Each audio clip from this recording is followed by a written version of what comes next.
voltando lá de Moisés, que ele também adequou o ensino para aquele povo. Exato. E talvez, pelo que eu compreendi, né, e você pode explicar melhor, me corrigir se eu estiver errado, talvez até os 10 mandamentos, que ficou mais conhecido, nem é a principal proposta de Moisés. O principal trabalho e tarefa dele foi mostrar para aquele povo Deus sendo um Deus único? Eu acho que sim. Eu acho que o principal objetivo era nós sairmos do politeísmo para adentrar o monoteísmo, né? Mas o fundamento, eu acho que, e isso era muito difícil. Como é que você vai dizer para uma pessoa que está acostumada a vários deuses, por exemplo, eles saem, mesmo até a época de Jesus, por exemplo, os romanos também eram politeístas. É porque tem os mesmos deuses os deuses gregos e eu esqueci, Alguns são os mesmos, né? e romanos. Alguns deuses, eu não sei o nome de todos Sim, eles, porque sim. são um monte, né? Não dá, eu prefiro saber só o meu, Só de Deus. só um, né? Mas a ideia primeira, a missão de Moisés era o monoteísmo. Era incutir na cabeça daquele povo e daí se espalhar então, né? Sim. Porque a partir de uma ideia você vai. Mas, é, quando ele, por exemplo, claro que os 10 mandamentos também não estão alheios a tudo isso, Sim. porque é tudo um processo de compreensão. Ora, a ideia do Deus único, e aí então ele diz, olha, ama a Deus, ama esse Deus acima de tudo, a esse único.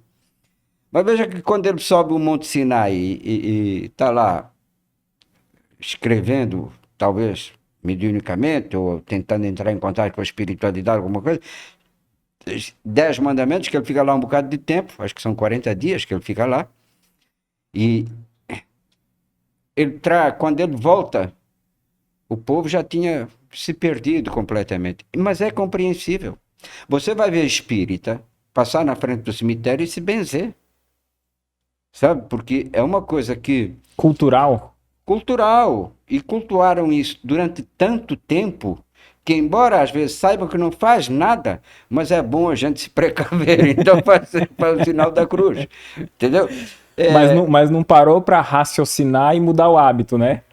Aquilo já é um vício dentro deles, e tá, porque olha, É que muitos vieram de outras crenças também, sim, né? E acaba sim, não perdendo. A gente vê o Chico Xavier, a própria obra dele subsidiária ali, toda alinhada com Kardec, com Jesus. Mas ele, particularmente, na casa dele, em cima da cama ali, ele tinha uma imagem, né? Conta-se que tinha ali uma Nossa não, Senhora e ele abriu tal. o paletó, ele tinha botões de santos aqui assim, colocados. E no Pinga Fogo ele fala: eu sou muito grato ao catolicismo, que eu tenho hábitos, eu tenho amigos, né? Que foi onde ele iniciou, né? Hum? E com um carinho tão grande no qual ele não deseja perder, né? Exato, mas a gente sabe que,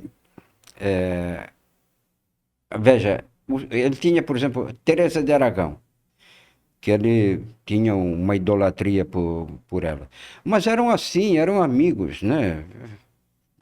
Sabe, o Chico está, na realidade, ele está num processo tão alto que se ele estivesse na Igreja Católica, ele seria um santo. E a gente sabe hoje quem é a reencarnação do próprio Chico, né? Ou quem foi na vida passada. Bom, isso não precisa muito também. Aliás, quando eu comecei, praticamente já dei a dica. Entendeu? Então, imagina um espírito desse cabedal, né?